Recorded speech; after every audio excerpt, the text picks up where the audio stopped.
আসসালামু আলাইকুম। Softmax online স্কুলের পক্ষ থেকে সবাইকে স্বাগতম জানাচ্ছি। প্রিয় শিক্ষার্থীরা, এই পর্যায়ে আমরা ওয়াশিং মেশিন কন্ট্রোলের ল্যাডার ডায়াগ্রাম নিয়ে আলোচনা করব। সো ওয়াশিং মেশিন কন্ট্রোলের ল্যাডার ডায়াগ্রামটা নিয়ে আলোচনা করার আগেই আমাদের এইটা বোঝা উচিত কিভাবে এক্স্যাক্টলি একটা ওয়াশিং মেশিন কাজ করে, রাইট? সো তোমরা যদি কখনো কোনো ওয়াশিং মেশিন অপারেট করে থাকো, সেক্ষেত্রে তোমরা জানবা যে ওয়াশিং মেশিনে বেসিক্যালি একটা ড্রাম থাকে যেখানে আমরা কাপড়গুলা দেই। সো কাপড়গুলা দেওয়ার পর যখনই আমরা ওয়াশিং মেশিনের একটা টাইম সেট করার পর, অর্থাৎ অনেক সময় সেই টাইমটা আমাদেরকে ম্যানুয়ালি সেট করে দিতে হয়, আবার অনেক সময় সেই টাইমটা অটোমেটিক একটা বাই ডিফল্ট সেট করা থাকে। সো সেই ক্ষেত্রে যখনই আমরা ওয়াশিং মেশিনটা টার্ন অন করার জন্য তার স্টার্ট সুইচটা পুশ করব, তখন দেখা যায় একটা পাম্পের মাধ্যমে অথবা একটা ওয়াটার ইনলেট ভ্যালভের মাধ্যমে সে ড্রামে পানি আসা শুরু করে, এবং সেই পানিটা ততক্ষণ পর্যন্ত আসবে যতক্ষণ পর্যন্ত না আমাদের সেই ড্রামটা ফুলফিল হচ্ছে, রাইট? সো ড্রামটা ফুলফিল হওয়ার পর আমাদের সেখানে একটা ওয়াটার লেভেল সেন্সর থাকবে। সো অলরেডি আমরা ওয়াটার লেভেল সেন্সর নিয়ে আলোচনা করেছি। সো যখনই ড্রামটা ফুলফিল হয়ে যাবে তখন সেই ওয়াটার লেভেল সেন্সরটা একটা আউটপুট সিগন্যাল জেনারেট করবে, এবং সেই ওয়াটার লেভেল সেন্সরের মাধ্যমে আমরা মূলত একটা হিটারকে অপারেট করব, রাইট? অর্থাৎ যখনই ওয়াটার লেভেল ফুলফিল হয়ে যাবে ড্রামের মধ্যে, তখন আমাদের ওয়াটার লেভেল সেন্সর একটা সিগন্যাল জেনারেট করবে, এবং সেই সিগন্যালের মাধ্যমেই আমরা একটা হিটারকে আমরা চালু করব। সো হিটার এখানে একটা ইম্পর্টেন্ট রোল প্লে করবে, কারণ আমরা কাপড় ধোয়ার সময় যদি গরম পানি দিয়ে সেই কাপড়টা ধুই, সেক্ষেত্রে এটা অনেক সুন্দরভাবে কাপড়টা পরিষ্কার করতে পারে। সো দ্যাটস ওয়াই আমরা ওয়াশিং মেশিনে হিটার ইউজ করব, এবং এই হিটারের মাধ্যমে আমরা ওয়াটারকে একটা সার্টেন টেম্পারেচারে হিটিং দিব, এবং এটা হইতে পারে 60-70 degree Celsius, what ever it is. So এটা বাই ডিফল্ট একটা সেট করা থাকে ওয়াশিং মেশিনে যখন তৈরি করা হয় তখন। সো ফর এক্সাম্পল, এটা আমরা 70 ডিগ্রি সেলসিয়াস পর্যন্ত এটাকে আমরা হিট আপ করছি। এরপর এটাকে হিটিং করার পর আমরা সেখানে একটা টেম্পারেচার সেন্সর ইউজ করব। সো যখনই দেখা যাবে যে 70 ডিগ্রি সেলসিয়াস ক্রস করছে, তখনই আমাদের সেই টেম্পারেচার সেন্সরটা একটা সিগন্যাল জেনারেট করবে, এবং এই সিগন্যালটা দিয়েই মূলত আমরা ওয়াশিং মেশিনের ভিতর যে রোটেটিং মেকানিজমটা থাকে, সেই রোটেটিং মেকানিজমকে আমরা কন্ট্রোল করব। সো 70 ডিগ্রি সেলসিয়াস ক্রস করার পর সাথে সাথে আমাদের হিটারটা বন্ধ হয়ে যাবে, এবং সেই হিটারটা বন্ধ হওয়ার সাথে সাথে আমাদের যে রোটেটিং মেকানিজমটা ছিল সেটা চালু হয়ে যাবে, অর্থাৎ সেখানে একটা রোটেটর থাকবে, সেটা চালু হয়ে যাবে। এখন এই রোটেটরটা সার্টেন টাইম পর্যন্ত এটা রোটেট করতে থাকবে। ফর এক্সাম্পল, এটা হইতে পারে 5 মিনিটস, এটা হইতে পারে 3 minutes, what ever it is. এটাও বাই ডিফল্ট সেট করা থাকতে পারে, অথবা তুমি কখনো কখনো এটাকে ম্যানুয়ালিও সেট করতে পারো। সো এইভাবেই 3 মিনিট, 5 মিনিট বা 10 মিনিট এটাকে রোটেট করার পর আমাদের কাপড়টা পরিষ্কার হয়ে যাবে, এবং তখনই আমাদের ওয়াশিং মেশিনের ওয়ার্কিং প্রিন্সিপালটা ওই জায়গায় আমরা সম্পূর্ণ বলতে পারি। সো চলো তাহলে এই পর্যায়ে আমরা ওয়াশিং মেশিনের কন্ট্রোল সিস্টেম ডেভেলপ করার জন্য বা এটাকে ডিজাইন করার জন্য আমরা যেই পিএলসি ল্যাডার ডায়াগ্রামটা এখানে শো করেছি সেটা নিয়ে মূলত আলোচনা করব। সো প্রথমেই তোমরা দেখতে পাচ্ছ এখানে একটা অন সুইচ আমরা ইউজ করেছি। সো এটাকে প্রেস করার মাধ্যমে আমরা বলেছিলাম পুরো সিস্টেমকে আমরা টার্ন অন করব, এবং ওয়াশিং মেশিন টার্ন অন হওয়ার পর সাধারণত সেখানে একটা ওয়াটার পাম্প থাকে বা একটা ইনলেট ভালভ থাকে, ওয়াটার ইনলেট ভালভ। সো সেটা চালু হওয়ার মাধ্যমে আমাদের পানি সেখানে ফুলফিল হতে থাকে। সো তোমাদেরকে বলেছিলাম সেই পানির লেভেলকে সেন্স করার জন্য আমরা এখানে একটা ওয়াটার লেভেল সেন্সর ইউজ করেছি, এবং এটার মাধ্যমে বেসিক্যালি আমরা ওয়াটার লেভেলকে সেন্স করব। যখনই ওয়াটার লেভেলটা পুরো ড্রামে ফুলফিল হয়ে যাবে, তখন বেসিক্যালি এখানে যেই কন্ট্যাক্টটা দেখতে পাচ্ছ সেটা নর্মালি ওপেন থাকলে সেটা নর্মালি ওপেন থেকে ক্লোজ হয়ে যাবে, আর এইখানে যেটা নর্মালি ক্লোজ দেখতে পাচ্ছ সেটা নর্মালি ক্লোজ থেকে ওপেন হয়ে যাবে। সো যখনই তোমাদেরকে বলেছিলাম যে ওয়াটারটা ড্রামের মধ্যে ফুলফিল হয়ে যাবে, সাথে সাথে আমাদের ওয়াটার পাম্পটা অফ করে দিতে হবে, অথবা ওয়াটার ভ্যালভ যেটা ছিল সেটা অফ হয়ে যেতে হবে, এবং তার সাথে সাথে যে হিটারটা ছিল সেটা আমাদের টার্ন অন করে দিতে হবে। সো এইখানে একটা কন্ট্যাক্ট আমরা ইউজ করেছি এই পাম্পকে অফ করার জন্য, এবং এইখানে যে ওয়াটার লেভেল সেন্সর আর একটা কন্ট্যাক্ট তোমরা দেখতে পাচ্ছ উইচ ইজ I2, এবং এটা নর্মালি ওপেন কিন্তু, রাইট?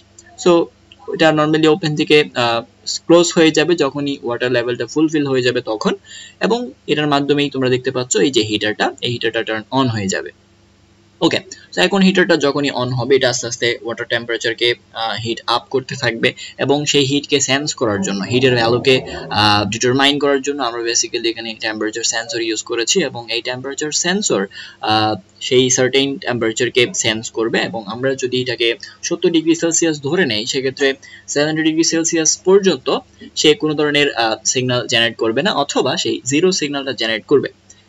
যখনই সেই 70 ডিগ্রি সেলসিয়াসকে ডিটেক্ট করতে পারবে তখনই মূলত এখানে যে নর্মালি ওপেন কন্ট্যাক্টটা তোমরা দেখতে পাচ্ছ সেটা নর্মালি ওপেন থেকে ক্লোজ হয়ে যাওয়ার মাধ্যমে আমাদের এই যে হিটার সেই হিটারকে টার্ন অফ করে দিবে এবং এইখানে যে ড্রাম রোটেটরটা তোমরা দেখতে পাচ্ছ সেই ড্রাম রোটেটরের বেসিক্যালি এটা রোটেট করা স্টার্ট করবে এবং তোমরা দেখতে পাচ্ছ Q3 ডিপেন্ডেন্ট একটা কন্ট্যাক্ট আমরা এইখানে ইউজ করেছি এবং এই Q3 কন্ট্যাক্টটাই মূলত এই হিটারকে অফ করার জন্য কাজে দিবে, রাইট? সো তোমরা এখানে দেখতে পাচ্ছ এই ড্রামটাই আবার সার্টেন টাইম পর্যন্ত আমাদের রোটেট করাতে হবে। সো এইটা আমরা ধরে নিচ্ছি এটা 5 মিনিট পর্যন্ত আমরা এটাকে রোটেট করাবো অথবা 10 মিনিট হতে পারে। সো যত সময় ধরে তুমি এটাকে রোটেট করাতে চাচ্ছ ততক্ষণ পর্যন্ত এই অন ডিলে টাইমারের যে প্যারামিটার ভ্যালু সেটা তোমাকে সেট করে দিতে হবে। সো তুমি যদি চাও এটাকে 10 মিনিট পর্যন্ত রোটেট করাবা সেক্ষেত্রে প্যারামিটারের ভ্যালু বেসিক্যালি তোমাকে 10 মিনিট দিতে হবে। সো এখন আমাদের যে কাজটা করতে হবে সেটা হলো ফাইনালি এই ড্রাম রোটেটরটা 10 মিনিট টার্ন অন থাকার পর সেটাকে অফ করতে হবে। সো এই কাজটা করার জন্য আমরা এই যে তোমরা যে টাইমারটা দেখতে পাচ্ছ এই টাইমার ডিপেন্ডেন্ট একটা কন্ট্যাক্টের মাধ্যমে আমরা একটা ভার্চুয়াল লোডকে অপারেট করছি which is Q4।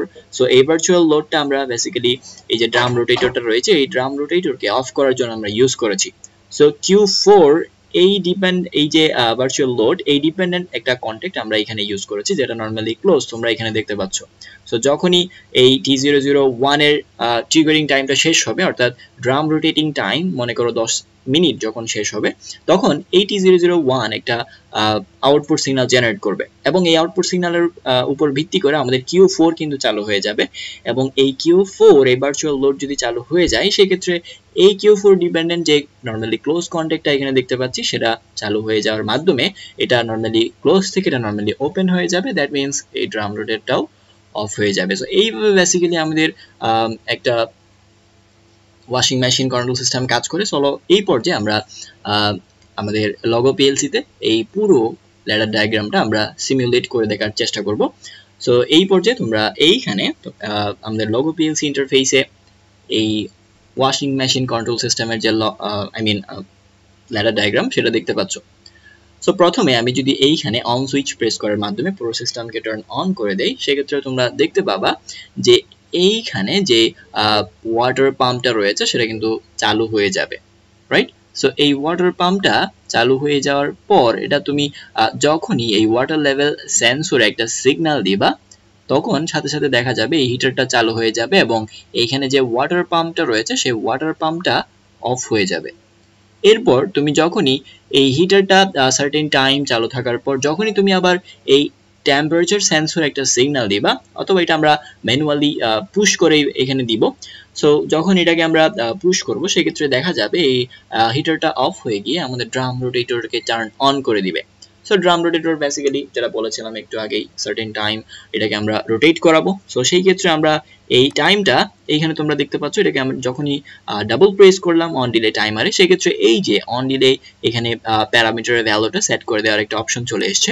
সো ধরে নাও এটাকে আমরা 20 সেকেন্ড আমরা একটা ডামি টাইম আমরা সেট করে দিলাম। So it's up to you তুমি কত মিনিট ধরে এটাকে অপারেট করতে চাচ্ছ সেটা। সো 20 সেকেন্ড দেওয়ার পর তুমি এখানে অ্যাপ্লাই দিতে পারো, ওকে দিতে পারো। সো এখানে তোমরা দেখতে পাচ্ছ এটা 20 প্লাস একটা সময় এখানে চলে এসেছে এবং এটাই হচ্ছে আমাদের সেই প্যারামিটার ভ্যালু, রাইট? সো এখন আমি যদি এই I1 এই সুইচকে যদি প্রেস করি সেক্ষেত্রে তোমরা দেখতে পাচ্ছ আমাদের এই ওয়াটার পাম্পটা চালু হয়ে গিয়েছে। সো ওয়াটার পাম্প এভাবে ধরে নাও এটা অনেকক্ষণ চালু থাকতে পারে।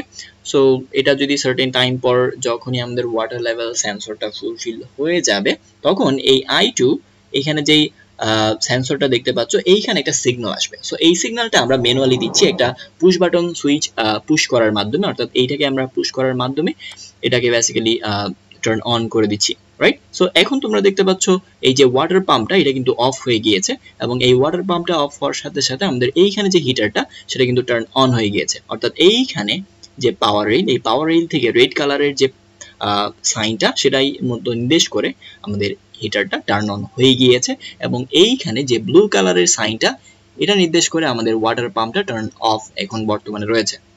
ওকে, সো এখন আমাদের যে কাজটা করতে হবে, হিটার একটা সার্টেন টাইম অন থাকার পর এখানে যে ভিতরে টেম্পারেচার সেন্সরটা রয়েছে সেটা কিন্তু একটা সিগন্যাল জেনারেট করবে 70 ডিগ্রি সেলসিয়াস ক্রস করার পর। সো আমরা ধরে নিচ্ছি এটা কিছুক্ষণ চালু থাকার পর এটা 70 ডিগ্রি সেলসিয়াস ক্রস করেছে এবং সেখান থেকে একটা সিগন্যাল এসেছে, এবং এই সিগন্যালটা আমরা ম্যানুয়ালি দিচ্ছি এখানে। সো এটাকে আমরা যখনই i3 কে প্রেস করছি তখনই দেখা যাচ্ছে এই হিটারটা টার্ন অফ হয়ে গিয়েছে। সো হিটারটা টার্ন অফ হয়ে গিয়েছে এবং সাথে সাথে আমাদের এইখানে যে ড্রাম রোটেটরটা সেটা চালু হয়ে গিয়েছে, এবং সাথে সাথে তোমরা দেখতে পাচ্ছ এইখানে যে অন ডিলে টাইমারটা রয়েছে সেটা কিন্তু তার ডিলে টাইমটা কাউন্ট করা শুরু করেছে। যখনই ড্রামটা রোটেট করতে করতে এক্স্যাক্টলি আমাদের এই 20 সেকেন্ড ক্রস করবে তখনই সাথে সাথে আমাদের এই ড্রাম রোটেটরটা অফ হয়ে যাওয়ার মাধ্যমে পুরো ওয়াশিং মেশিনের ওয়ার্কিং পয়েন্ট শেষ হয়ে যাবে।